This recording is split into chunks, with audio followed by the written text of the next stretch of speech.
Circuit Court of Alleghany County is now back in session. On the case time, Judge presiding. All right, everybody have some seats.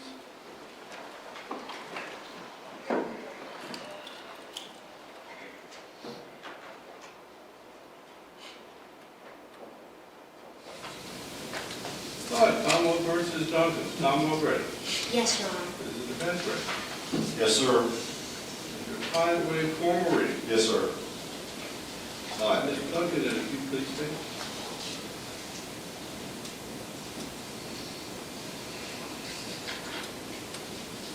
Duncan, charged on indictment with abduction. Now you plead to that charge. Yep.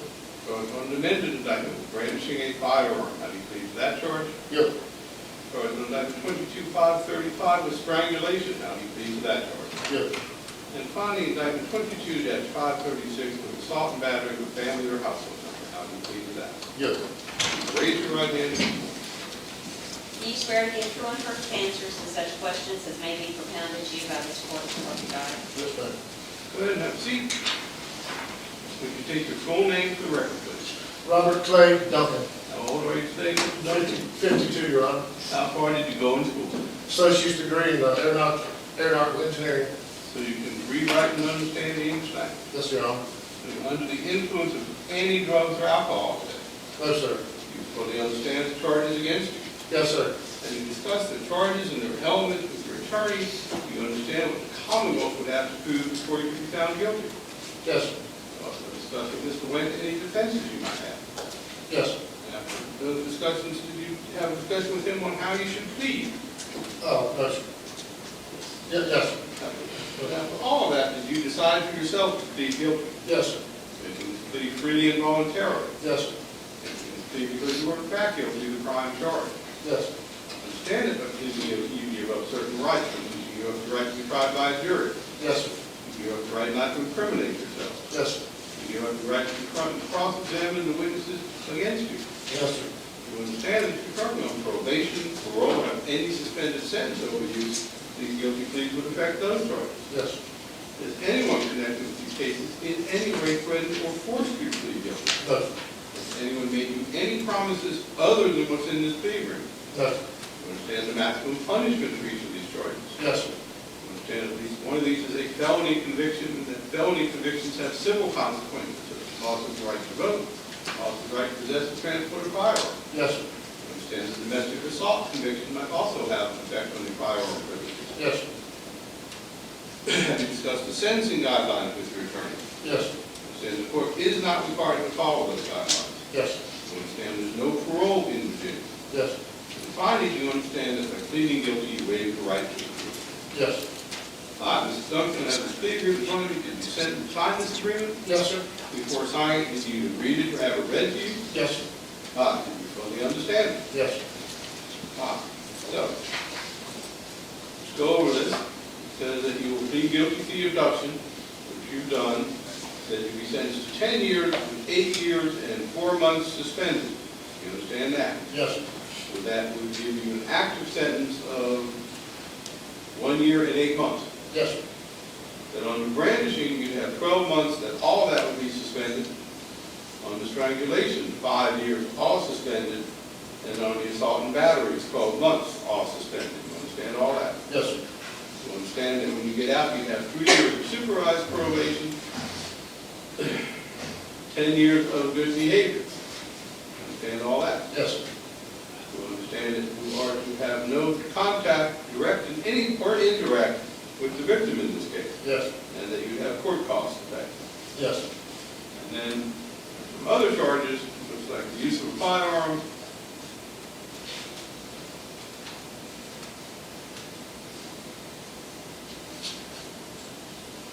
now, the attempted malicious wounding will be non-pros, you understand that?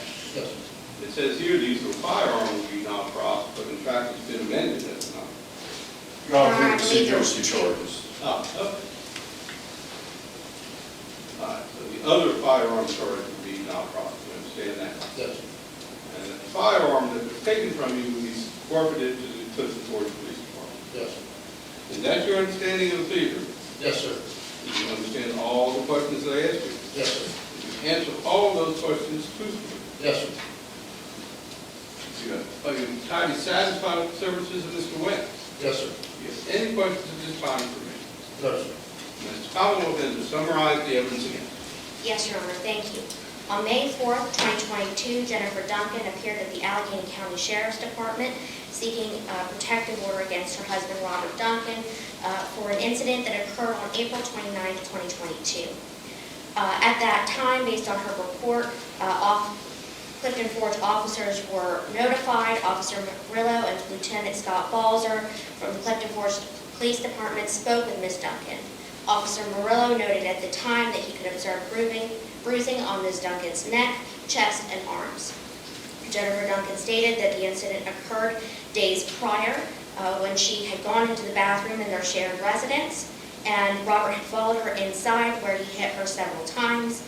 He also grabbed her neck and she felt she couldn't breathe.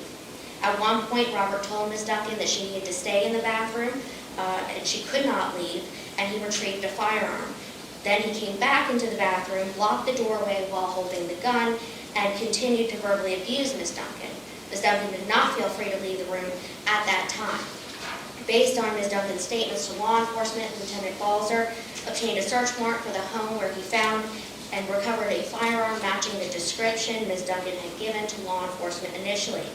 All of these events occurred in the town of Clifton Forge in Alleghany County.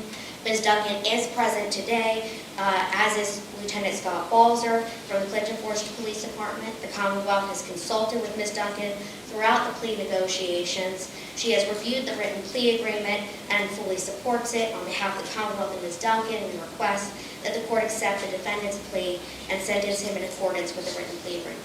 Thank you. Mr. Webb, any additions or corrections to the summary of evidence provided by the Commonwealth? No, Your Honor.